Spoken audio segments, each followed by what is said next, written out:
Habari tena za saizi. Nimeagizwa na mwenyekiti nizungumzie swala la kubaini, na hili pia limetokeza sana katika jamii. Watu wanashangaa kwamba inakuwaje mnashindwa kubaini,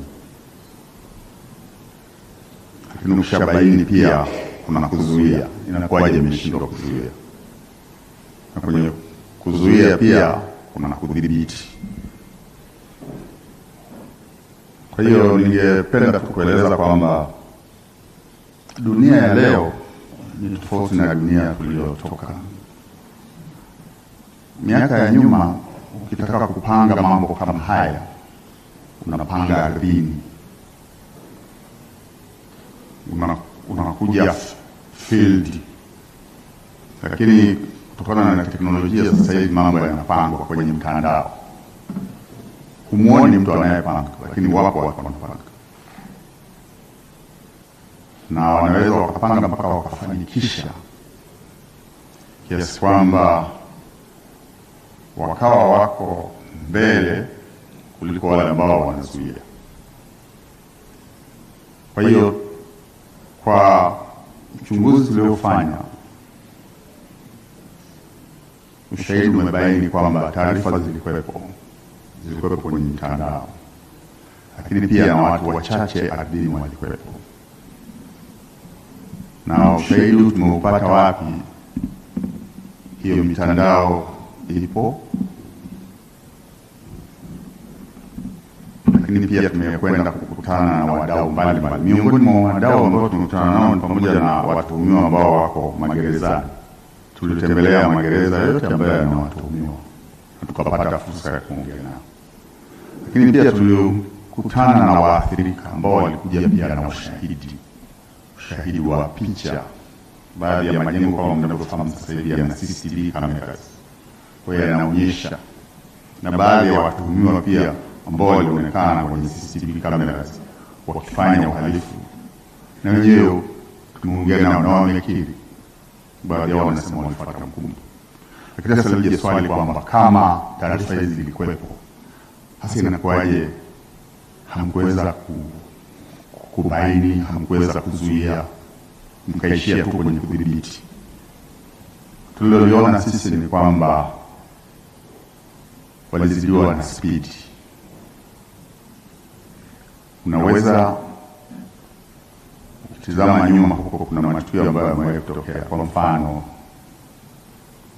tukio la 9/11 kule Marekani, taarifa zilikuwepo, lakini kutokana na spidi walishindwa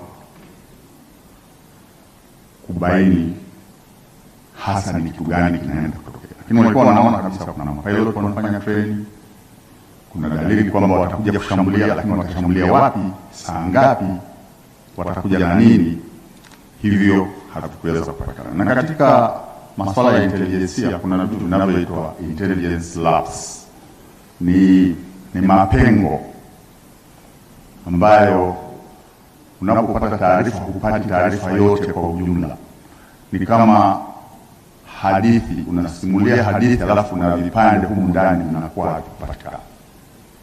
Lakini kingine ni hicho kwamba alichoelezea mzungumzaji aliyepita kwamba mbinu walizotumia ni tofauti na mbinu za kawaida.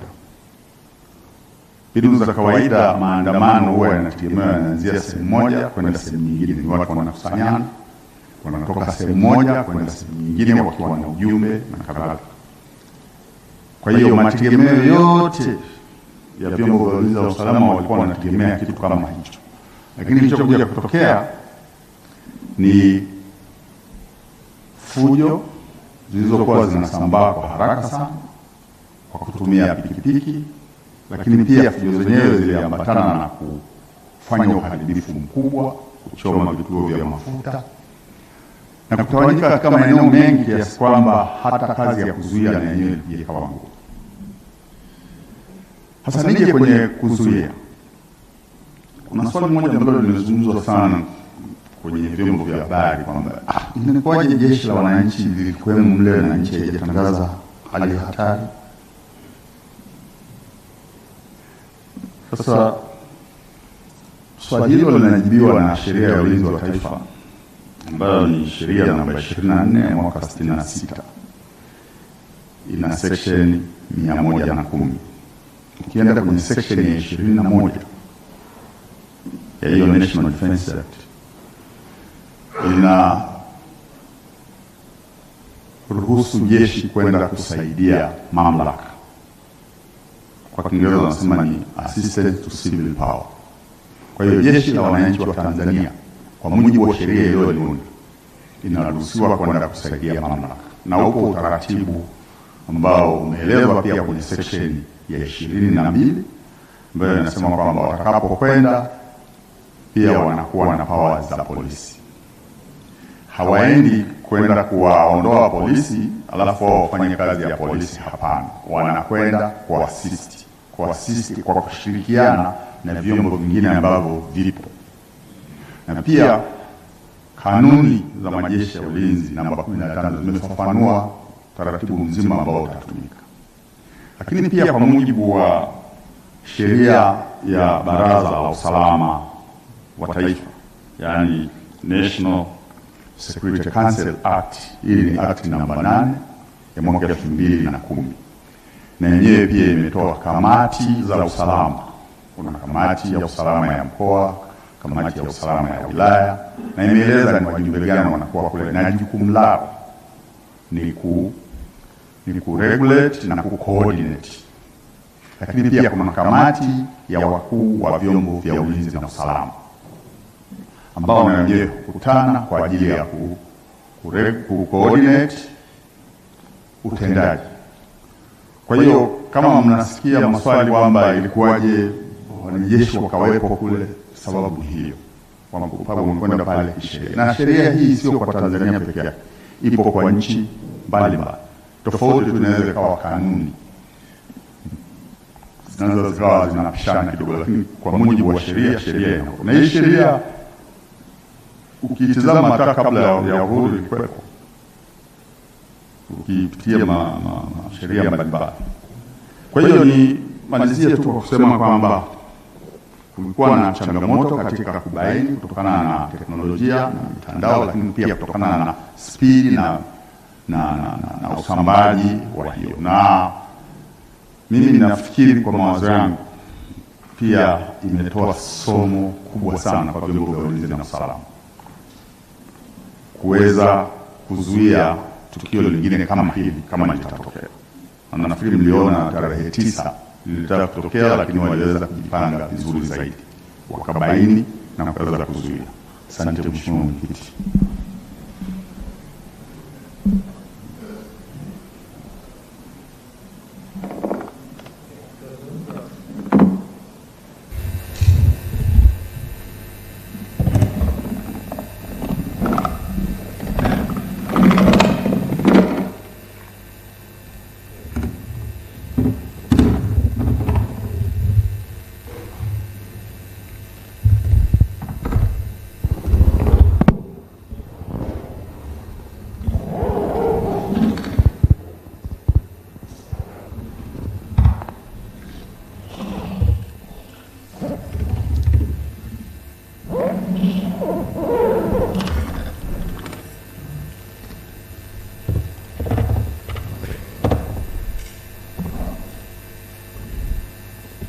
Kwa kumalizia hatua hii, nizungumzie tu kwa uchache swala la uwajibikaji.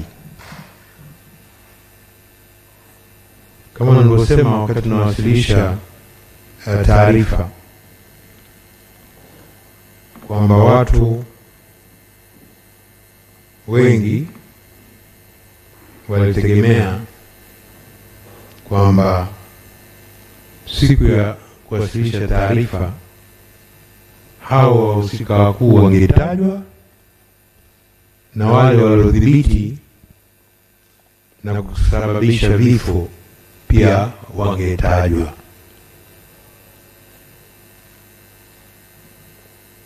Sasa sisi kwenye uwajibikaji, kwanza hakuna mtu yote shahidi au mtu yote aliyokuja mbele ya tume akasema au akajenga hoja kusiwe na uwajibikaji.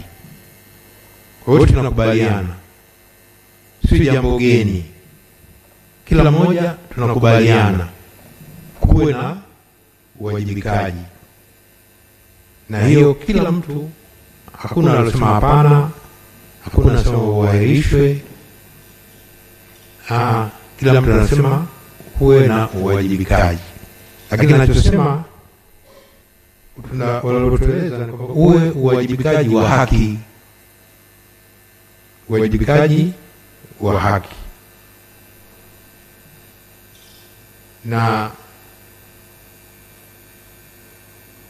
tulishauriwa pamoja na viongozi wakuu wa nchi tulioona na wengine hata waathirika wenyewe kwamba anastahili kuwajibika awajibishwe kwa mujibu wa sheria, asiyestahili kuwajibishwa asiwajibishwe.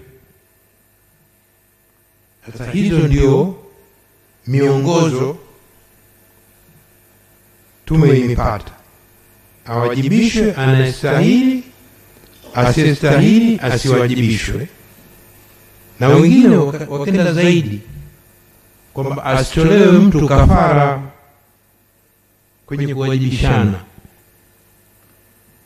Tuwajibishane, lakini asitolewe mtu kafara. Ushauri huo kutoka watu, sababu inabidi tuulize pia na watu, sio maoni yetu pekee yetu, hapana. Tusikize maoni ya watu.